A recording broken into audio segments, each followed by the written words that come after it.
ಲೋಭ, ಕ್ರೋಧ, ಮತ್ಸರ, ಅಹಂಕಾರ, ಯುಕ್ತಿ. ಅಹಂಕಾರ, ಯುಕ್ತಿ. ಮತ್ತೆ ಸಿಗೋದು 3 ಮೆಟ್ಲು. ಅದಕ್ಕೆ ತ್ರಿಗುಣಾಕಾರ ಅಂತ ಹೇಳ್ತಾರೆ. ತ್ರಿಗುಣಾಕಾರ ಅಂತಂದ್ರೆ ತಮೋಗುಣ, ರಜೋಗುಣ, ಸಾತ್ವಿಕ ಗುಣ. ಈಗ ಸಾತ್ವಿಕ ಗುಣದಲ್ಲಿ ಸಿಗುವವರು ಬಹಳ ಕಡಿಮೆ, ತಮೋ ಗುಣದಲ್ಲಿ ಬಹಳ ಇರ್ತಾರೆ. ತಮೋ ರಜೋ. ರಜೋ ಅಂತ ಹೇಳಿದ್ರೆ ಆ ಕಡೆನೂ ಇರ್ತಾರೆ, ಈ ಕಡೆನೂ ಇರ್ತಾರೆ, ಎರಡೂ ಮಾಡ್ತಾ ಇರ್ತಾರೆ ಅವರು. ವಿದ್ಯೆ ಅವಿದ್ಯೆ. ವಿದ್ಯೆ ಅವಿದ್ಯೆ. ವಿದ್ಯೆ ಅಂತ ಹೇಳಿದ್ರೆ ಸುಜ್ಞಾನ, ಅವಿದ್ಯೆ ಅಂತ ಹೇಳಿದ್ರೆ ಅಜ್ಞಾನ. ಈ 18 ಮೆಟ್ಟಿಲನ್ನ, ಆ ತತ್ವಗಳನ್ನ ನಾವು ಮೆಟ್ಟಿ ನಿಲ್ಲಬೇಕಂತೆ. ಅಂದ್ರೆ ಅವರು ಗುರುಜಿ ಆಗ್ತಾರಂತೆ. ಚೆನ್ನಾಗಿ ಹೇಳಿದ ನೋಡಿ ಅಯ್ಯಪ್ಪ. ಆಗ ತತ್ವಮಸಿ ಅಂತೆ. ತತ್ವಮಸಿ ಅಹಂ ಬ್ರಹ್ಮಾಸ್ಮಿ. ಅಹಂ ಬ್ರಹ್ಮಾಸ್ಮಿ ಅಂತ ಹೇಳಿದ್ರೆ ನೀನೇ ನಾನು, ನಾನೇ ನೀನು. ತತ್ವಮಸಿ ಒಂದೇ ಅರ್ಥ ಅದು. ನನ್ನ ಹಾಗೆ ನೀನು ಹಾಗೆ ಬರಬಹುದು, ಆದ್ರೆ ನಿನಗೆ ದೊಡ್ಡ ಗೇಟ್ ಇಟ್ಟಿದ್ದೀನಿ ಅಂತ ಹೇಳ್ತಾನೆ ಅಯ್ಯಪ್ಪ. ದೊಡ್ಡ ಗೇಟ್ ಇಟ್ಟಿದ್ದೀನಿ, ಇದನ್ನ ಆರೋದು ಬಹಳ ಕಷ್ಟ ಇದೆ. ಈ 18 ತತ್ವಗಳನ್ನ ಅರಿತು ತೂಗಿದಾಗ, ಅದನ್ನ ಎಲ್ಲ ಬಿಟ್ಟಾಗಲ್ಲ ನಮಗೆ 18 ಬಿಟ್ಟಿನ ಪ್ರವೇಶ ಆಗೋದು. ಎಷ್ಟು ಕಷ್ಟ ಇದೆ ನೋಡಿ, ತತ್ವಮಸಿ ಆಗ್ಲಿಕ್ಕೆ ಎಷ್ಟು ಕಷ್ಟ ಇದೆ, ಬಹಳ ಕಷ್ಟ ಇದೆ. ಸಂಸಾರದಿಂದ, ತಾಪತ್ರಯದಿಂದ ನಾವು ಸಂಸಾರ ತಿಳೋದೇ ಸಸಾರ. ಮೊದಲು ಚೆನ್ನಾಗಿರುತ್ತೆ, ಮದುವೆ ಆಗುವ ಪೂರ್ವದಲ್ಲಿ ಬಹಳ ಚೆನ್ನಾಗಿರುತ್ತೆ. ಚಡ್ಡಿ ಚೊಣ್ಣ ಬಂದ ಮೇಲೆ ಸ್ಟಾರ್ಟ್ ಆಗುತ್ತೆ ಕಷ್ಟ. ಕೋಟಲೆಗಳೆಲ್ಲ ಏನು ಅಂತ ಗೊತ್ತಾಗುತ್ತೆ.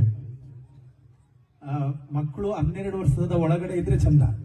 ಅದಕ್ಕಿಂತ ಮೇಲೆ ಅವನ ಆತ್ಮಕ್ಕೆ ಭಗವಂತ ಕೌಶಲ್ಯ ಕೊಟ್ಟಿದ್ದಿದ್ರೆ ಅವನು ಚೆನ್ನಾಗಿ ಹೋಗ್ತಾನೆ. ಆಗ ತಂದೆ ತಾಯಿ ಖುಷಿ ಆಗುತ್ತೆ.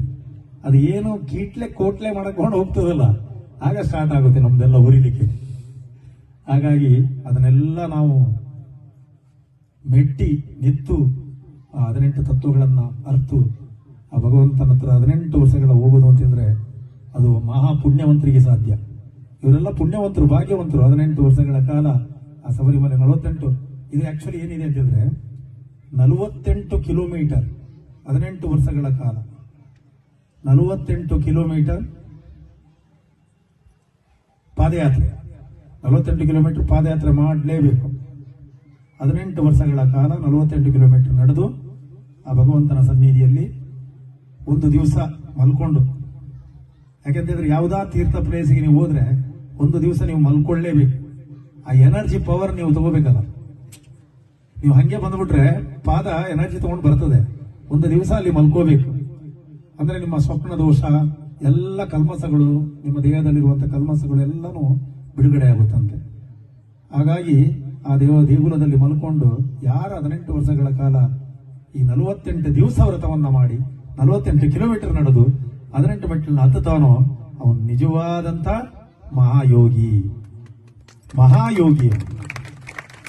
ಅದಕ್ಕೆ ಭಗವಂತ ಯೋಗಾಸನ ಮುದ್ರೆಯಲ್ಲಿ ಕೂತಿಲ್ಲ, ಯೋಗ ಮುದ್ರೆಯಲ್ಲಿ ಕೂತಿದ್ದಾನ ಅವನು.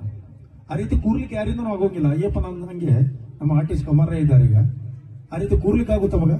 ಸಾಧ್ಯನೇ ನೋಡಿ. 2 ಇಮ್ಮಡಿಗಳನ್ನ ತನ್ನ ಆ ಪಂಚೇಂದ್ರಿಯವಾದಂತಹ ಸ್ಥಳಕ್ಕೆ, ಆ ನರನಾಡಿಗಳಿಗೆ, ಸುಷ್ಮಾನಾಳಕ್ಕೆ ಒತ್ತಿ ಇಟ್ಟು ಕೂತಂತ ಒಂದು ಯೋಗ ಮುದ್ರೆ. ಆ ಮುದ್ರೆಯಲ್ಲಿ ಕೂರಕ್ಕೆ ಹೋಗಿಲ್ಲ. ಅದಕ್ಕೆ ಆ ರೀತಿ ಕೂರೋತಿಗೆ ಪಂದಳ ರಾಜ ಏನು ಮಾಡದ, ತನ್ನ ಸಾಲ ತೆಗೆದು ಪಟ್ಟಬಂಧ ಮುದ್ರೆ ಹಾಕದ. ನೀ ಹೇಳೋದೇ ಬೇಡ, ಇಲ್ಲೇ ಇರೋದು. ಪಂದಳ ರಾಜನೇ ಮಾಡಿದ ಅದು ಪಟ್ಟಬಂಧನ ಮೂರ್ತಿ. ಹಾಗಾಗಿ ಅಯ್ಯಪ್ಪ ಹಂಗೇನೆ ಆದ. ಅದು ಪಕ್ಕದಲ್ಲೇ ಇದೆ ಮಣಿಮಂಟಪ ಅಂತ. ಅಯ್ಯಪ್ಪ ನಿಜವಾಗೂ ಸಮಾಧಿ ಸ್ಥಾನ. ಅಯ್ಯಪ್ಪನ ನಿಜವಾದ ಸಮಾಧಿ.